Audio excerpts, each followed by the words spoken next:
Wait, what? So this happened. I'm Rachel Velis, and this is the podcast Hell is Not the End, although it feels like just the beginning sometimes. Is anything really the end, though? This podcast is meant to explore the limitless possibilities of one's own soul. Why do people do bad things? Why are there countless happenings beyond understanding? Why, when we are cautioned not to do something, do we just do it anyway?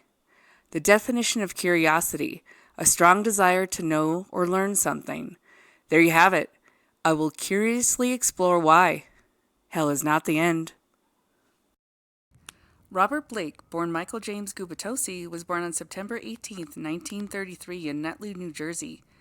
He is an American actor known for starring roles in both movies and TV shows. His career started early as a child actor on the TV show Our Gang, also commonly known as The Little Rascals, in shorts from 1939 to 1944. His mother was Elizabeth and his father was James.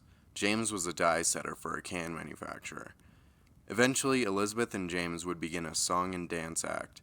In 1936, they would have their 3 children perform in a show they called the Three Little Hillbillies. The family moves to Los Angeles, California in 1938, where the children start working as movie extras. Robert would suffer from a very unhappy childhood. He was often abused by his alcoholic father. At age 10, Robert enters the public school system, where he is often bullied and got into many fights with other students, resulting in his expulsion. Robert stated that while growing up, he had suffered both physical and sexual abuse by both of his parents. He was often locked in a closet and forced to eat food off the floor. When Robert turns 14, he runs away from home and continues to live a rough life. In 1956, his alcoholic father commits suicide. As a child actor, Robert had a few stage names. In 1939, he started out as Toto in the movie The Bridal Suite, then under the stage name Mikey Gubitosi.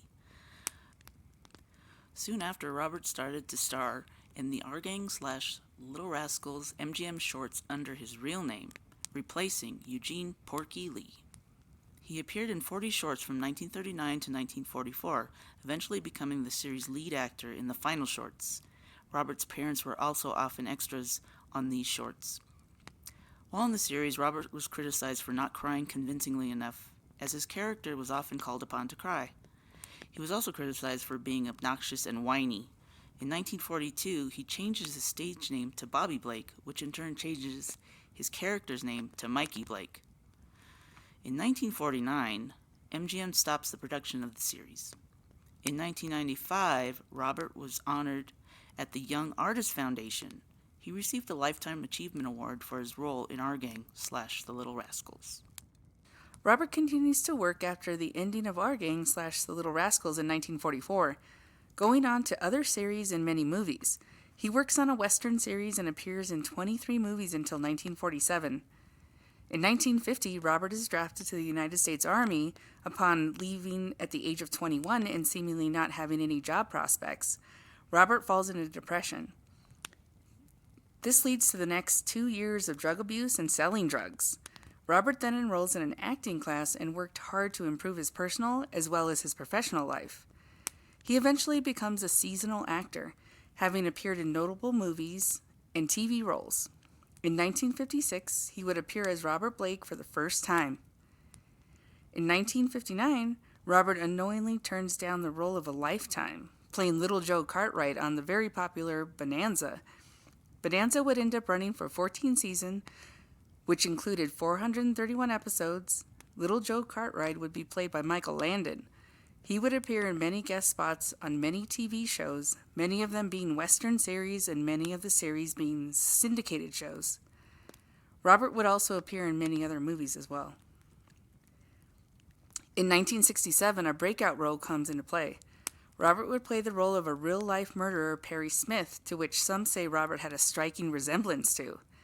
The movie was based on a true crime nonfiction novel written by Truman Capote, In Cold Blood. The book was an instant success in the true crime genre based on the murders of 4 members of the same family during a home invasion. The director would receive 2 Oscar nominations for the film adaptation. Between 1975 and 1978, Robert plays probably his most notable character on the TV show Beretta. He played an Emmy Award-winning role of Tony Beretta, a streetwise plainclothes street detective. The show's trademarks included Beretta's cockatoo, Fred, and a few signature phrases like, "Don't do the crime if you can't do the time." Like I've said throughout, Robert will work on many TV shows and many movies during his career. Success sprinkled throughout. He never seems to give up on his career. In 1961, Robert marries for the first time to actress Sandra Kerr. The couple have 2 kids, a boy and a girl. Over 22 years of marriage and divorce in 1983, in 1999 he meets his soon-to-be second wife, Bonnie Lee Bakley. This would be Bonnie's 10th husband. She is known to be a woman who tended to exploit older celebrity men for money. Okay, pause. Here is where the story turns. Bonnie Lee Bakley was born June 7, 1956 in Morristown, New Jersey. Her father was Edward and her mother was Marjorie. Her father was an arborist and she had 3 siblings, one from her mother's second marriage. Bonnie was raised by and lived with her grandmother in Glen Gardner, New Jersey. At the age of 16, Bonnie drops out of high school and decides to pursue a career in modeling and acting at the Barbizon School of Modeling. She meets husband number 1, who is an immigrant who needs to get married to avoid deportation and remain in the United States. Bonnie agrees to marry him for a price, but ends it almost immediately, and he ends up being deported. At age 21, Bonnie marries her first cousin, who she has 2 children with, a boy and a girl. This would be her longest marriage out of 10, but would end in divorce in 1982. Bonnie decides to start a mail-order business sending nude pictures of women, including herself, to men in an effort to support herself. She also ran Lonely Heart ads in magazines advertising for male companions. After communicating with men that answered her ads, she would then ask for money for rent or travel expenses. She bought many houses with money from her scams, some in Memphis, Tennessee, and one near Los Angeles, California. Her celebrity career would never successfully materialize, or should I say her Hollywood career. Due to Bonnie's mail-order ventures, she would be arrested several times. In Memphis, she is arrested for drug possession in 1989. In 1995, she is arrested for check fraud. In 1998, she is arrested in Little Rock, Arkansas for having 5 driver's licenses and 7 social security cards, all with different names in her possession. Bonnie was using the IDs to open post office boxes in conjunction with her Lonely Heart scam. Bonnie had a history of pursuing celebrities obsessively. Tapes of Bonnie's phone conversations would reveal that she was absolutely determined to marry someone famous. In 1990, she moved to Memphis, Tennessee with the obsession to pursue Jerry Lee Lewis. Bonnie did end up meeting Jerry and became friends with his sister. In 1993, she gave birth to her 3rd child, Jerry Lee, who Bonnie claimed was Jerry's. However, DNA would disprove this claim. After the birth of Jerry Lee, Bonnie moved to Los Angeles without her, leaving her with her ex-husband / first cousin to raise. Bonnie would still financially support her daughter. Once in California, Bonnie would pursue other celebrities. In 1991, Bonnie takes an interest in Christian Brando, the eldest son of one of 11 children of Marlon Brandos and the only son of Anna Kashfi. Christian would be catapulted into the public eye for murdering his half-sister's boyfriend. Christian pleads guilty to a lesser charge, voluntary manslaughter, for which he receives a sentence of 10 years. While Christian is in prison, Bonnie writes him letters and sends him photos. Christian is released in 1996. That is when he and Bonnie start a romantic relationship. In 1999, Bonnie discovers she is pregnant with her 4th child. She at first thinks the baby must be Christian's.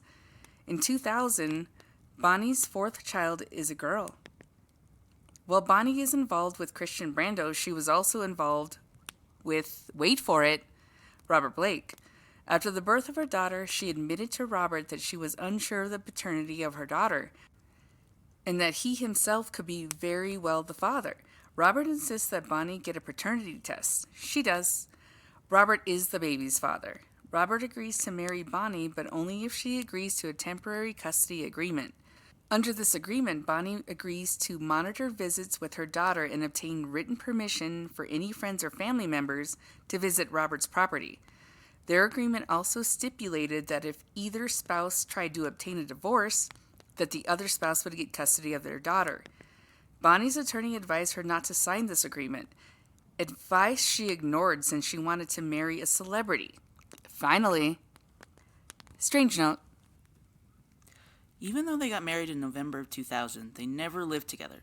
Bonnie and her daughter lived in Robert's guest house in Studio City, California. Robert was distrustful of Bonnie and had hired private investigators to follow her. He found out that Bonnie still continued to run those Lonely Hearts ad scams during their marriage. On May 4th, 2001, Robert takes Bonnie to his favorite Italian restaurant named Vitello's on Tujunga Avenue in Studio City. After their meal, Bonnie is killed by a gunshot wound to the head while sitting in Robert's car. The car was parked on a side street around the corner from Vitello's. Robert claims he had returned to Vitello's to retrieve a gun that he accidentally left in the booth they were sitting in turn not being present to witness Bonnie being shot. The gun that Robert went to retrieve had not been discharged, determining the gun to not be the murder weapon.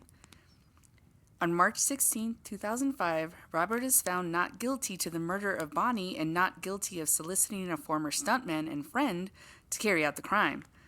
Robert's defense attacked credibility of all who tried to say that he did try to have Bonnie killed and insisted that it was one of her Lonely Hearts scams gone wrong. Perhaps someone scammed out of money? The prosecution would point out Robert's possible motive spawned by his obvious anger at Bonnie possibly tricking him into fathering a child for his wealth and celebrity.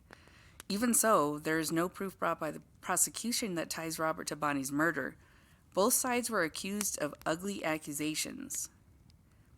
On November 18, 2005, Robert will be found liable for the wrongful death of Bonnie in a civil trial. Bonnie's 3 eldest children sue Robert. He is ordered to pay $30 million in 2006. Robert files for bankruptcy with debts including unpaid legal fees as well as state and federal taxes. On April 26, 2008, an appeals court would uphold the civil case verdict but would cut the penalty to be paid from $30 million to $15 million. On April 9, 2010, the state of California files a lien against Robert in unpaid back taxes. Enter the Conspiracy Corner.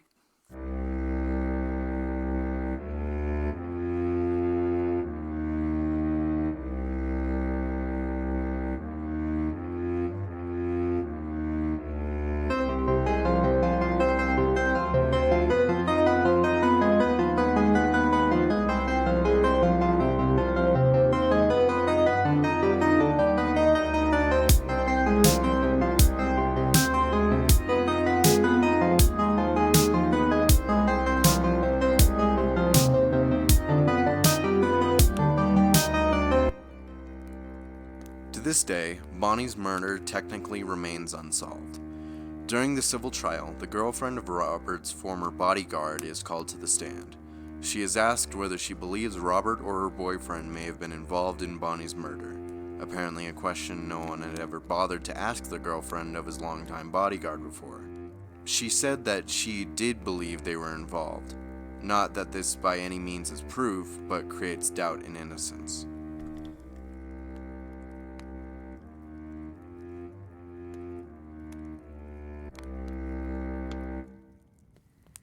My hope is that no one has to live in fear, ever. As always, I will never give up and read the science. Special thanks to all the reading materials I can get my hands on, internet mostly. Thanks to wikipedia.org. Thanks so much for listening. I am Rachel Velis, and this is the podcast, Hell is Not the End.